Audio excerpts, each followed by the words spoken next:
Tyler Hayes stood in a courtroom that smelled of old wood and fear, wearing a borrowed suit 2 sizes too big, his calloused hands trembling as he gripped the defendant's table. The judge sat elevated like a king, asking questions designed to prove Tyler wasn't fit to raise his own daughter. Questions about money he didn't have, stability he couldn't promise. Then came the throwaway joke to lighten the room. "Did you have one of those cool call signs in the Air Force, Mr. Hayes?" The courtroom chuckled softly, waiting for something harmless. But when Tyler's voice dropped to barely a whisper and said, "Shadowhawk," everything changed. Judge Kenneth Bradford's face drained of color. His fingers froze mid-gesture. And for just a heartbeat, Tyler saw it in the judge's eyes, the look of a man who thought his past was buried deep enough to never breathe again. 12 years earlier, those 2 words had been attached to a classified mission report, a report the judge had spent a career making sure stayed buried. And now, standing in his own courtroom, Judge Bradford realized that the one man who could destroy everything he'd built was the same man begging him for mercy. The morning had started like any other terrible day in Tyler Hayes' life.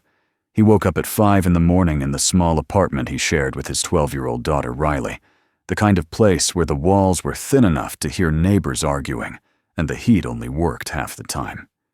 His alarm clock was Riley's old phone, cracked screen and all, because he'd sold his own months ago to pay for her school supplies. He made breakfast, scrambled eggs and toast, the same thing they'd eaten for 3 weeks straight because it was cheap and filling, and watched Riley eat in silence, her eyes red from crying the night before.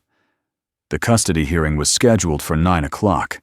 Riley's grandmother, Barbara Sullivan, wanted full custody, claiming Tyler couldn't provide a stable home. She wasn't wrong about the money. Tyler worked as an aircraft mechanic at the regional airport, fixing small planes and corporate jets for $12 an hour. It was honest work, hard work, the kind that left his hands permanently stained with grease and his back aching by the end of every shift. But it wasn't enough. It was never enough. The bills piled up faster than he could pay them. And every month felt like drowning in slow motion. Riley kissed him on the cheek before they left, her small hand squeezing his. "We'll be okay, Dad," she whispered, trying to sound brave. "Right?" Tyler couldn't answer. He just held her tight and hoped she couldn't feel how badly he was shaking. The truth was, he didn't know if they'd be okay. He didn't know anything anymore, except that he loved his daughter more than his own life, and the thought of losing her was the only thing that scared him more than his own past. The courthouse was downtown, a gray building that looked like it had been designed to crush hope. Tyler had borrowed the suit from his neighbor, a man named Joel, who worked in sales and was roughly the same height, but 50 pounds heavier. The jacket hung off Tyler's shoulders like a child playing dress-up, and the pants needed a belt cinched so tight it left marks on his skin. He couldn't afford a lawyer, so he was representing himself, armed with nothing but a folder of pay stubs and letters from Riley's teachers saying she was happy and healthy and doing well in school. Barbara Sullivan arrived with her attorney, Jennifer Cole, a woman in her 40s, wearing a suit that probably cost more than Tyler made in a month. Barbara looked at Tyler with something between pity and disgust, the kind of look that said she'd already decided he was a failure. She'd never forgiven him for her daughter's death. Tyler's wife, Sarah, had died 3 years ago from cancer, and in Barbara's mind, it was somehow Tyler's fault for not catching it sooner, for not having better insurance, for not being enough to save her. The grief had twisted into blame, and now she wanted to take the one thing Tyler had left. Judge Kenneth Bradford entered the courtroom at exactly 9 o'clock. He was in his late 50s, gray hair perfectly styled, wearing his black robe like it was armor. He had the kind of face that belonged on campaign posters, strong jaw, serious eyes, the look of a man who believed in law and order. Tyler didn't recognize him at first. Why would he? 12 years was a long time, and back then, Bradford hadn't been a judge. He'd been something else entirely. The hearing started with Jennifer Cole laying out her case. She spoke in smooth, practiced tones about Riley's need for stability, about Barbara's comfortable home in the suburbs with a good school district and a college fund already established.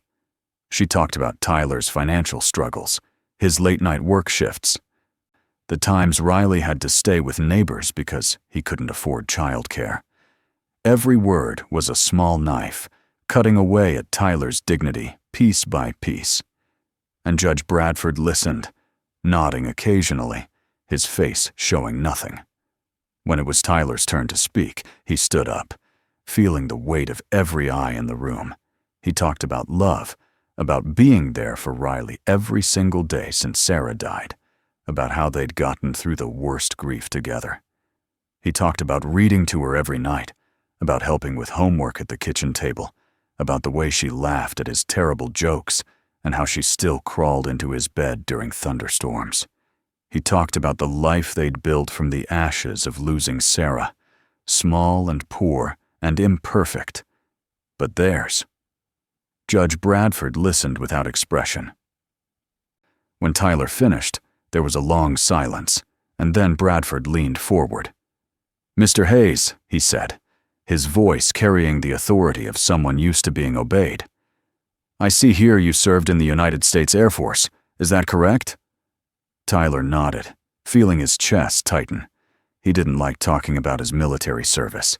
There were things from those years that sat in his mind, like unexploded bombs, dangerous if disturbed. "Yes, Your Honor. I served for 8 years. Honorable discharge." Bradford smiled then, a politician's smile that didn't reach his eyes.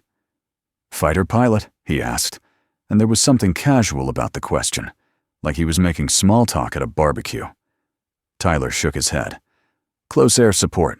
A-10 Warthogs mostly. Some classified missions." The judge nodded, still smiling. "I'm sure you were very good at your job. Did you have one of those cool call signs? Like in the movies? Maverick, Iceman, that sort of thing." The courtroom chuckled softly. Even Barbara's lawyer smiled. It was meant to be a light moment, a break in the tension.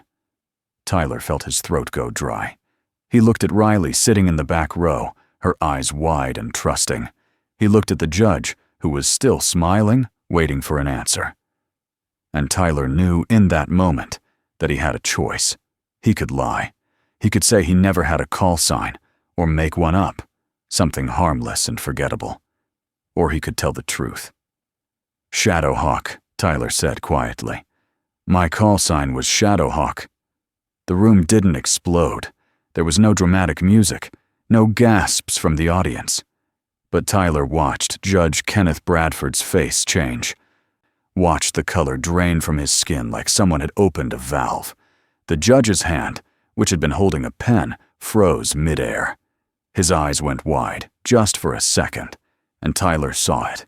Recognition, fear, and something darker. Guilt. "I'm sorry. What did you say?" Bradford's voice had changed, losing its casual warmth, becoming sharp and careful. Tyler repeated it, louder this time. "Shadowhawk, Your Honor. That was my call sign." Bradford stared at him, and in that stare, Tyler saw 12 years collapse into nothing. He remembered where he'd seen this man before. Not in a courtroom, not in a suit, but in a briefing room in Kandahar, wearing khakis and a contractor badge, pointing at satellite photos and talking about high-value targets. The judge cleared his throat, shuffling papers on his desk without looking at them. "I see. That's very interesting, Mr. Hayes." His voice was too controlled, too measured. "I think we'll take a 15-minute recess. I need to review some documents." He stood up quickly, his robe swishing as he left the bench and disappeared through the door to his chambers. The courtroom erupted in confused murmurs. Jennifer Cole looked irritated, checking her watch. Barbara leaned over and whispered something to her lawyer, probably wondering what was happening. But Tyler just stood there, his heart pounding, pieces of a puzzle he'd tried to forget suddenly snapping into place. Riley walked up to him, her face worried. "Dad, what's wrong? Why did he look like that?" Tyler put his hand on her shoulder, his mind racing. "I don't know, sweetheart, but I think I just figured out who Judge Bradford really is." 15 minutes stretched into 30. The bailiff came out twice to tell everyone the judge needed more time. Tyler sat at the defendant's table, his borrowed suit suddenly feeling suffocating, and let his mind go back to a place he'd spent years trying to leave behind. Afghanistan, 2012. He'd been 28 years old, flying close air support missions for special operations teams on the ground. It was dangerous work, the kind where you flew low and fast, where the margin for error was measured in seconds. But Tyler had been good at it, one of the best. The mission had come down on a Tuesday in August. Intelligence said there was a high-value target holed up in a compound outside of a village in Helmand province. The briefing had been led by a civilian contractor named Kenneth Bradford, who worked for a private military company providing intelligence support. Bradford had shown them satellite imagery, intercepted communications, everything pointing to this one location. The target was supposed to be a Taliban commander responsible for multiple attacks on American forces. Tyler remembered Bradford's voice in that briefing room, confident and certain. "This is a clean shot, gentlemen. Minimal collateral damage, maximum impact. You go in, you light it up. You come home, heroes." Tyler had asked about civilians. Bradford had smiled that same politician's smile and said, "Intelligence is solid. The compound is clear except for combatants. You have my word." So Tyler had flown the mission. He'd come in low over the desert at dawn, the sun just starting to paint the mountains gold. He'd lined up his targeting systems on the compound, a cluster of mud brick buildings surrounded by walls. Everything had looked exactly like the briefing photos. He'd received clearance from command, and he'd fired. The AGM Hellfire missiles had streaked across the sky like falling stars, and the compound had erupted in fire and smoke. Tyler had circled back, watching through his targeting pod as the buildings collapsed. Mission accomplished. He'd flown back to base, landed, and gone to debrief. That's when everything had fallen apart. The compound hadn't been a Taliban hideout. It had been a school, a small rural school where 23 children had been starting their day. The intelligence had been wrong, or worse, it had been fabricated. By the time American forces reached the site, there was nothing left but rubble and bodies. 23 children, aged 6 to 14. Their teacher. 2 local men who'd been helping with repairs. Tyler had been grounded immediately. There had been an investigation, classified and quick. Kenneth Bradford, the civilian contractor, had disappeared. The company he worked for had dissolved, its records sealed. The official report had called it a tragedy, a failure of intelligence, an unfortunate mistake in the fog of war. Tyler had been cleared of wrongdoing, given a medical discharge for PTSD, and sent home with a head full of nightmares and a conscience that would never be clean. He'd tried to move on. He'd met Sarah, gotten married, had Riley. He'd found work as a mechanic, using the skills he'd learned in the Air Force to fix planes instead of flying them. He'd built a small life, quiet and unremarkable, and he'd tried to forget Shadowhawk, tried to forget the boy he'd been who'd believed in mission briefings and clean shots. But now, sitting in this courtroom, Tyler understood. Kenneth Bradford hadn't disappeared. He'd reinvented himself. He'd gone to law school, built a career, become a judge.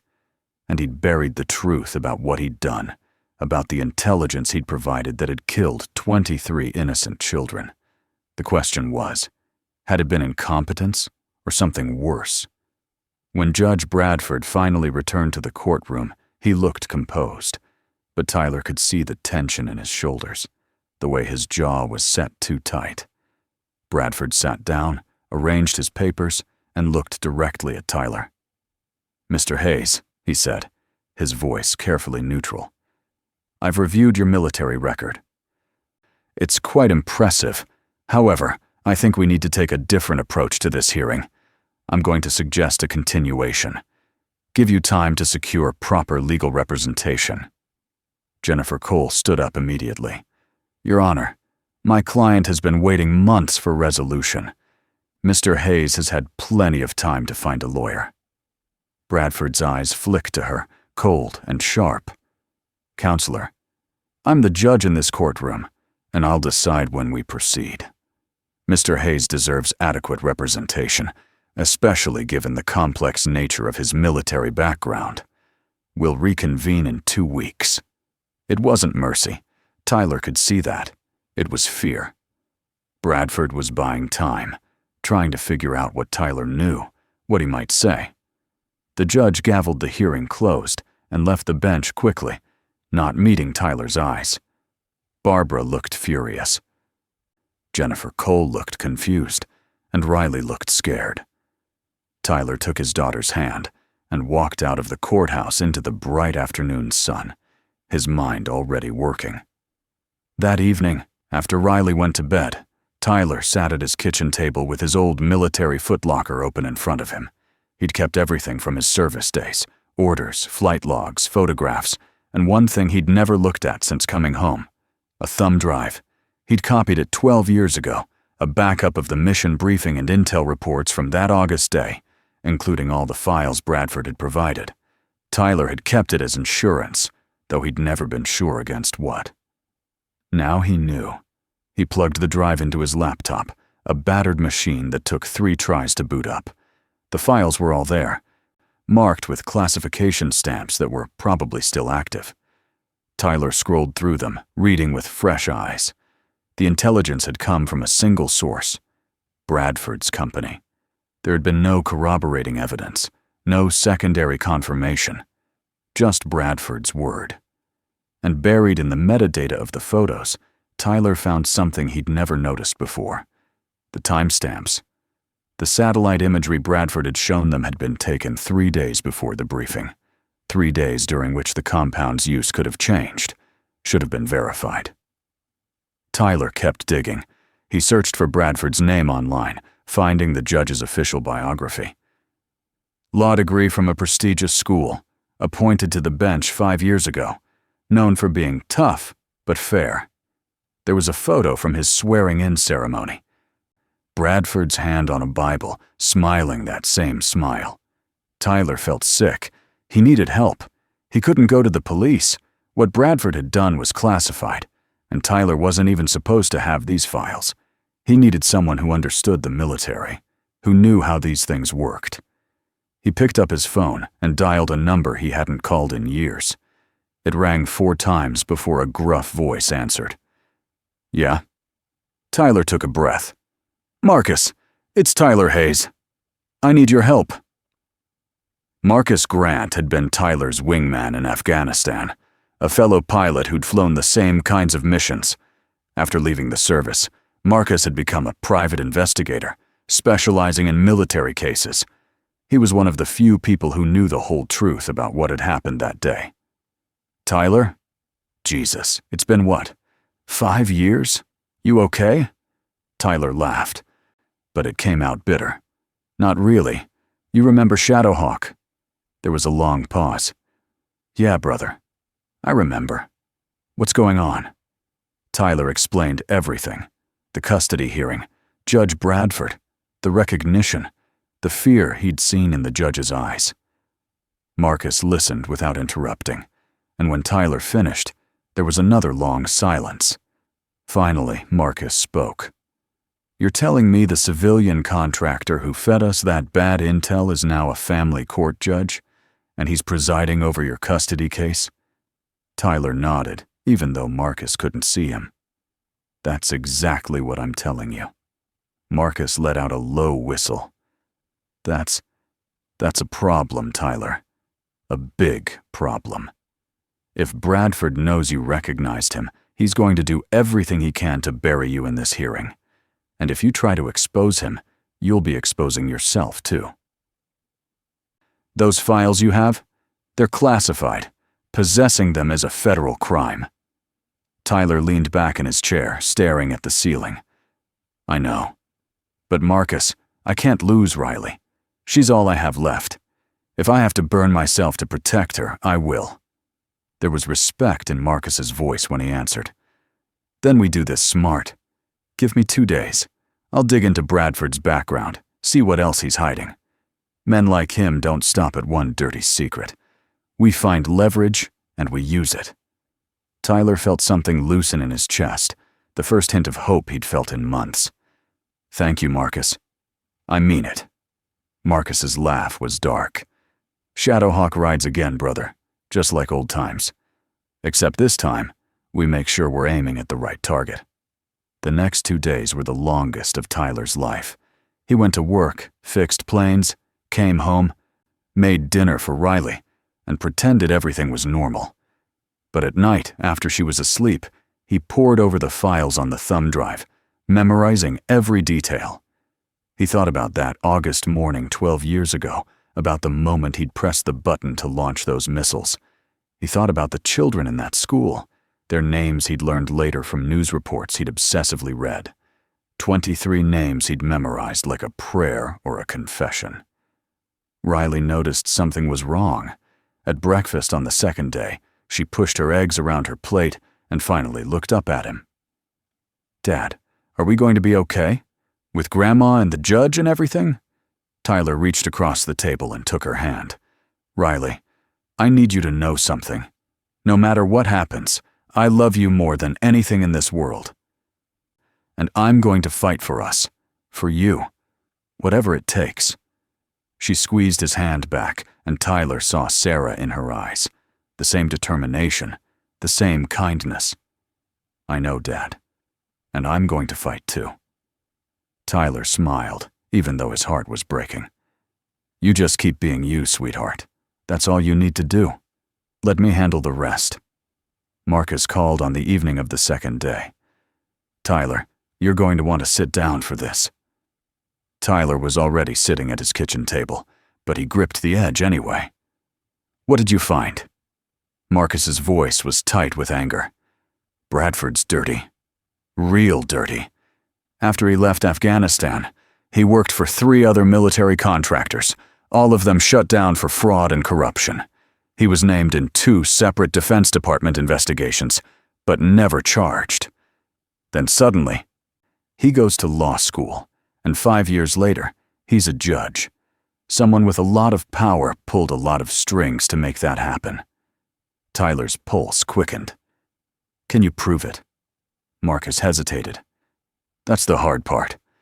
Most of the records are sealed or destroyed. But I found someone, a former Defense Department investigator, who worked on one of the cases against Bradford's company. He's willing to talk off the record. He says Bradford was involved in falsifying intelligence reports to justify contracts and military actions. The Afghanistan mission wasn't the only time. It was part of a pattern. Tyler felt cold. How many? Marcus's voice was grim.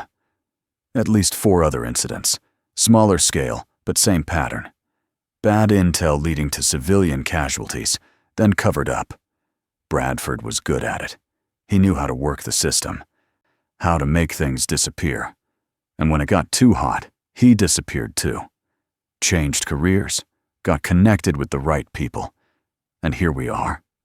Tyler thought about Judge Bradford sitting on that bench, making decisions about families, about children, with blood on his hands that no one knew about. What do we do with this? Marcus was quiet for a moment. Officially? Nothing. We can't prove any of it without classified documents and witnesses who won't testify. But unofficially, we let Bradford know what we found. We make him understand that if he doesn't recuse himself from your case and walk away quietly, we go public with everything we have. It won't be enough to convict him, but it'll be enough to destroy his career. It was blackmail. Tyler knew that. It was also possibly his only chance to keep Riley. How do we do it? Marcus's smile was audible through the phone. We walk right into his courtroom tomorrow, and we tell him, face to face, Shadowhawk style.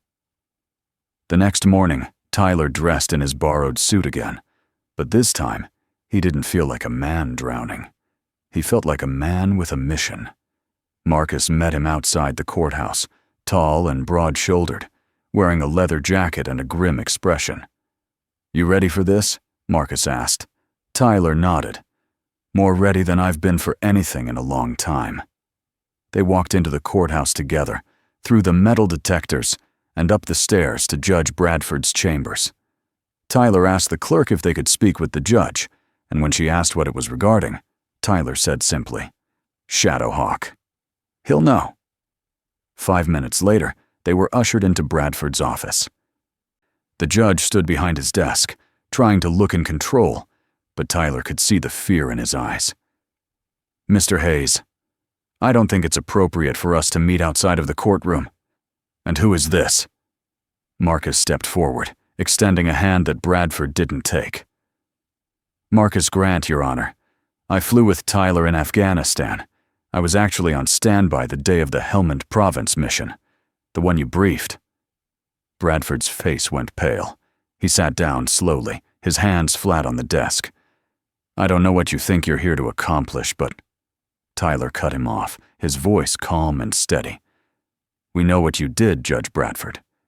We know about the falsified intelligence, about the other incidents, about how you built your career on covering up your mistakes. We have evidence. Not enough to prosecute you, maybe, but enough to destroy you." Bradford's jaw tightened. "That's blackmail, Mr. Hayes. I could have you arrested." Marcus laughed, cold and humorless. "You could try. But here's the thing, Your Honor. The moment you make that call, every file we have goes to the press, to the Defense Department, to every news outlet that'll listen. Your career ends. Your reputation ends. And the families of those 23 children finally learn the name of the man who killed them." The room was silent except for the ticking of a clock on Bradford's wall. The judge stared at them, his politician's mask cracking. When he finally spoke, his voice was low and defeated. "What do you want?" Tyler leaned forward. "I want you to recuse yourself from my custody case. I want you to recommend the case be transferred to another judge. And I want you to make it clear to Barbara Sullivan's lawyer that you believe I'm a fit parent." Bradford's hands curled into fists. "And if I do this, you keep quiet?" Tyler nodded. "We keep quiet. You get to keep your career, your reputation, your life. But you stay away from my family.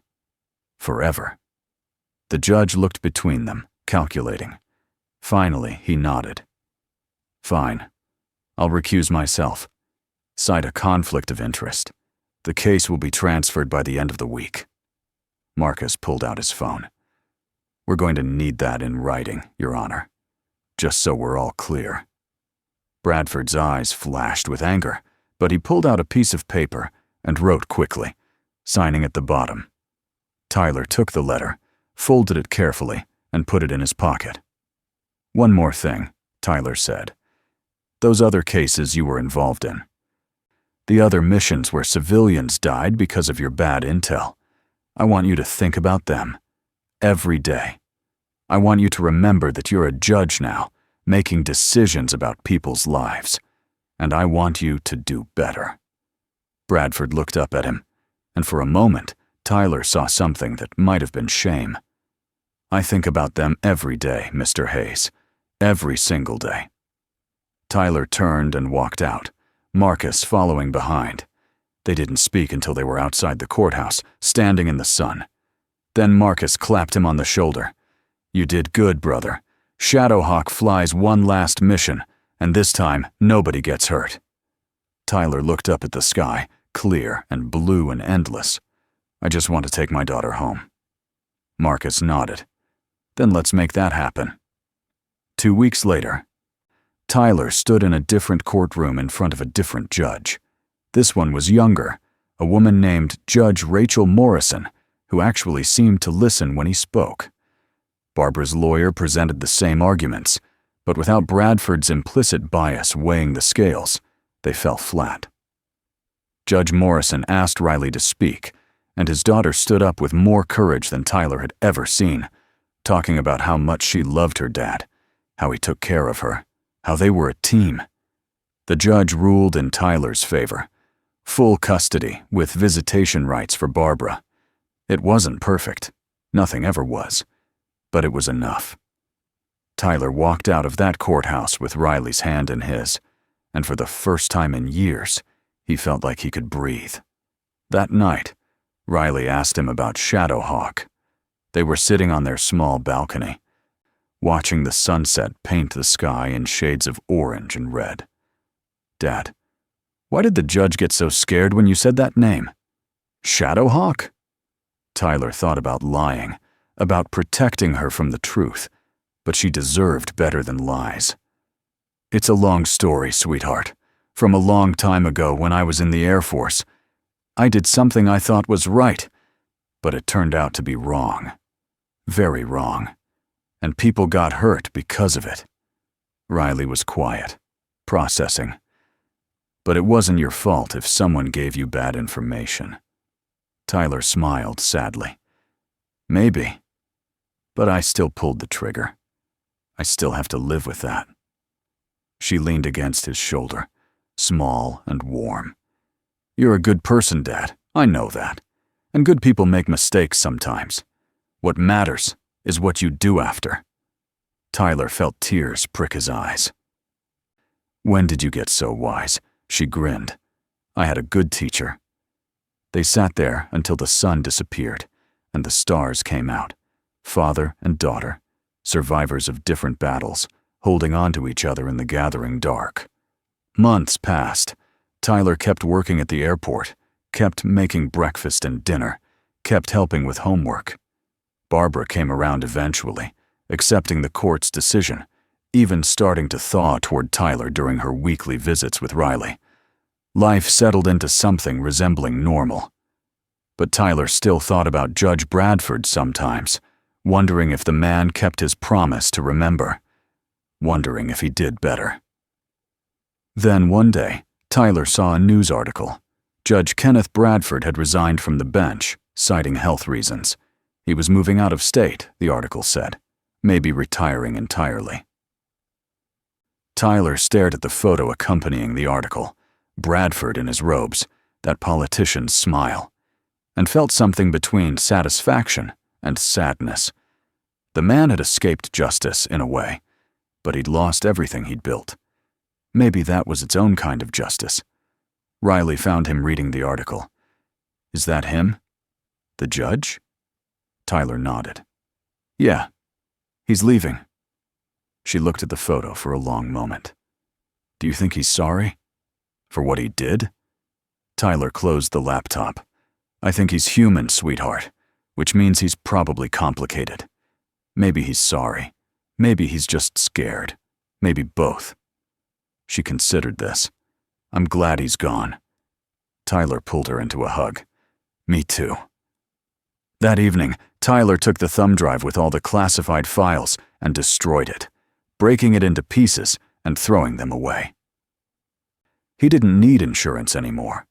He had Riley, and that was enough. Shadowhawk could rest. The boy who'd flown those missions could be forgiven, maybe, by the man who'd learned to live with the consequences. 1 year later, on the anniversary of Sarah's death, Tyler and Riley visited her grave. They brought flowers, sat on the grass, and talked to her the way they always did. Tyler told her about the custody battle, about Bradford, about how close they'd come to losing everything. Riley told her mother about school, about her friends, about the new guitar Tyler had saved up to buy her. As they were leaving, Riley turned back to look at the headstone. "Mom would be proud of you, Dad, for fighting for us." Tyler felt his throat tighten. "She'd be proud of both of us, kid." They walked back to the car, hand in hand. In the distance, Tyler heard the sound of a plane taking off, rising into the afternoon sky. He watched it climb, remembering what it felt like to fly, to be free and weightless and sure of your purpose.